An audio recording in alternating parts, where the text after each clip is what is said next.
Здравейте отново. С Антон се намираме в приятната компания на една българска авторка, която обаче пише еротични романи на испански. Милена Иванова. Здравейте и добро утро. Добро утро. Добро утро от мен. Добро утро. Тук при нас са вашите... имаме 4 книги на масата в момента и се оказа, че имахме и 5 вчера, обаче някой открадна книгата, която е на немски. Ами мога да пожелая тогава на този читател, който знае немски, да прекара едни хубави и приятни моменти насаме или в компания. По-различно ли звучат любовните истории от испански в немски преведени? Не мога да кажа, аз говоря и немски. Превода между другото е доста лош на немски. Но не бих казала. Историите са универсални. Нямат езикови бариери или нямат паспорт, така да се каже. Те са съвсем човешки. Нещо, което на мен ме направи впечатление още на корицата. Любовта се сервира гореща, отмъщението студено, приятелството без грим, а животът просто ни сервира всичко. Без захар. Да, без захар. Защо? Защо... Разочарование ли е това? Какво? Не, аз мисля, че живота действително ни сервира нещата без захар, в смисъл, че имаш хубави моменти, имаш лоши моменти. Важното е човек да намери истината в себе си, нали? И когато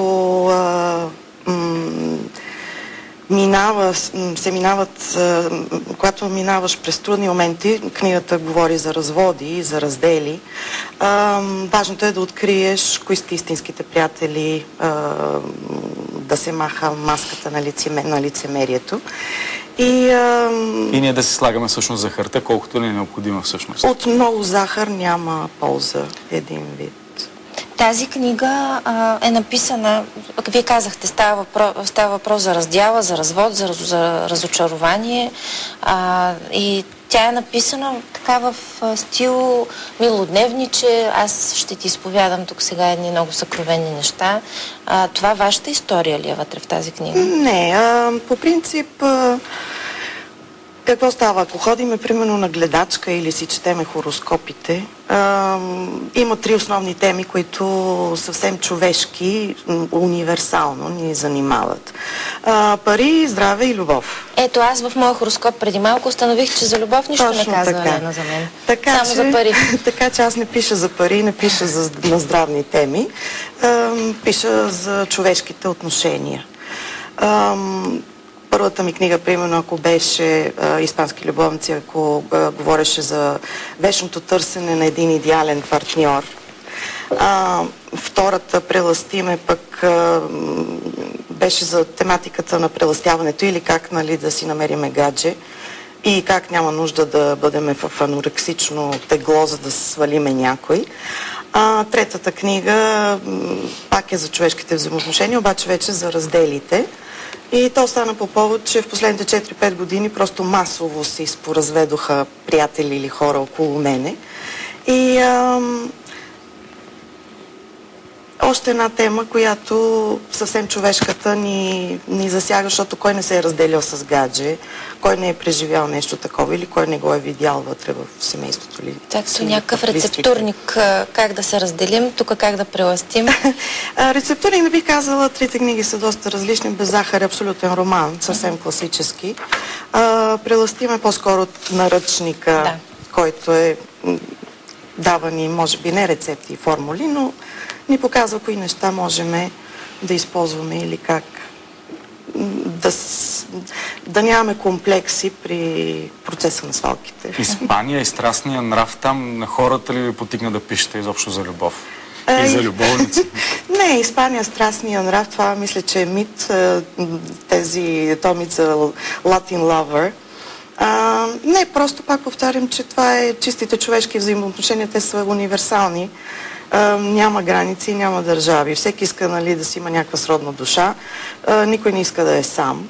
И това са проблематиките в омагьосания кръг, нали, търся си гадже, сега пък съм с гадже, утре пък съм се разделил и хващам една такава тематика и развивам вече в книга. А защо минавате границите на благоприличие, която повечето писатели спазват някакви граници, както и вие сама казвате в резюмето си, защо филмите, любовните, свършват до вратата на спалнята и нататък не виждаме? Вие тази врата обаче я прескачате, влизате вътре и разказвате какво става.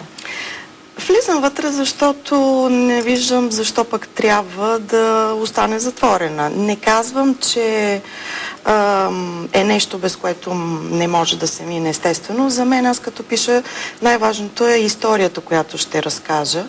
Моите еротични сцени или когато говоря за секс в книгите, с когато пиша за секс в книгите си, никога не са просто не описвам чиста техника. За мен една еротична сцена продължава да разкрива емоциите на героите или характера на героите. Защото...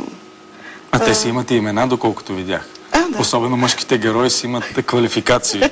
Първият са квартирантът, шефът, келнерът и така нататък. Ти кой си? Не знам. Другият шеф съм аз. Поне има такъв, другият шеф. Да.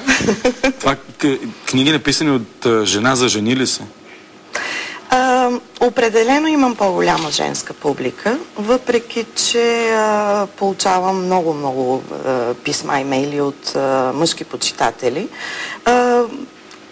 Темите са толкова универсални, че читателите доста се намират вътре и всеки си намира и си открива нещо, което или му се е случило, или пък го изненадва. Мен ми беше интересно само да питам тази книга, която е Испански любовници. Да. Първата ви книга. Да, това е първата книга.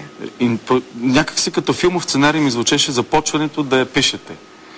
Вие сте започнали да я пишете, след като сте казали на някого, че пишете книга, че пишете еротични романи. Така ли наистина? Много интересно началото, да. Тази история е много интересна, разкажете. Общо взето хората, не знам, поне това, което съм видяла до сега, стават писатели, защото, примерно, мама е журналистка, тати е писател, леля поетеса, нали, аз ще стана, да речем, писател, или си имат някакъв такъв голям талант, почнали да пишат на 6 години, преди да почнат да четат и така нататък. Аз прописах съвсем случайно и прописах, за да сваля едно гадже. Успяхте ли? Да. Ама кога успяхте да го свалите? Съвсем безсрамно, да. Отидох там на един купон и видях, че има много еротични такива книги на такава тематика. И то може би затова тръгна и оттам да пиша на еротични теми. В неговия дом? Да, в неговия дом. И видях сега това и за да му изкрънкам първа среща, и безсрамно го излъгах, че и аз пиша в свободното си време еротични истории. И той каза ми, добре, айде тогава ще ходим да пиеме кафе след там 1-2 седмици, ама донеси нещо да прочета. И аз какво да направя сега, нали? Заради срещата трябваше да седна да напиша нещо. И след това, като гаджето, когато беше свалено, нали, естествено, захвърли всякакви писаници, за какво повече. Той описан ли е вътре? Не. А в някои от другите книги? Може би има някакъв анекдот тук за него. Как се прелъстява? Да. Сега всички ще тръгнат да пишат еротични романи. Вижте, то всичко си има граници в края на краищата. Стана по някаква такава случайност, нали, че по този начин успях, нали, да го прелъста с нещо, по някакъв лесен начин за мен. Всяко беше казал, че алпинист няма да тръгна да се катера като коза там по скалите. На вас мъжката или женската гледна точка ви харесва повече във връзката? Женската гледна точка определено я познавам повече от мъжката, защото все пак съм жена. Мъжете, които са описани в трите книги, са просто резултат на наблюденията ми от живота. Казахме Милена Иванова, обаче в България няма да намерят книга на Милена Иванова. Да, това е интересно. Или поне не еротичен роман на Милена Иванова. Можем да покажем двете книги една до друга. Миранда Ибаниес, така се произнася на испански, така ли? Да, Ибаниес. Ибаниес, добре. Ибаниес. А защо на български Миранда Ибаниес, а на испански Милена Иванова? Да. Испански любовници първо беше публикувана тук в България. През това време, пак казвам, това ми беше тайното хоби, нали, доктор Джекил и мистер Хайд. Никой не знаеше с какво се занимава в свободното си време. И когато получих предложение за публикацията на испански любовници тук, настоях много да бъда под псевдоним. Не исках просто да се разбира и да се знае, че изобщо съм писала, нали. И обикновено първото нещо, отделно, нали, че бях тогава директор на една софтуерна фирма и малко им беше неудобно, нали, че шефката пише такива работи. И исках просто по-дискретно да минат нещата. И после си останало за така. Това, да, избрах Миранда Маркетинг Ибанес. не е специално маркетинг, за да звучи испански. Не. След Любов, това... за да звучи горещо. Не. След това, когато вече получи предложението от Random House в Испания, също им казах, публикувано е под Миранда Ибанес, ако може, нали, те казаха никаква Миранда, никаква Ибанес, това тук е все едно, нали, Иванка Иванова, Милена Иванова, защото е много екзотично, българка си, много интересен случай, нали, че една жена, която е дошла, нали, преди 10-15 години в Испания, без да знае две думи на испански, днес пише на испански и публикува тук. Така че така тръгна. Какво работите там сега? Или само пише? Ами аз вече излязах от света на бизнеса и от хоби си го превърнах в професия. Сега вече искам да пиша само книги. А омъжена ли сте? Имате ли деца? Не, нямам деца и в момента не съм омъжена. Тоест, А ако имате деца, ще се промени ли темата на писане? Не знам, не мога да ви кажа. Това е... Не знам и до кога и до къде ще продължа с тази тематика. Пак казвам, аз обичам да пиша книги, които бих искала да си ги намеря в книжарницата и да си ги купя, да ги прочета. Вие този живот от вашите книги ли живеете всъщност?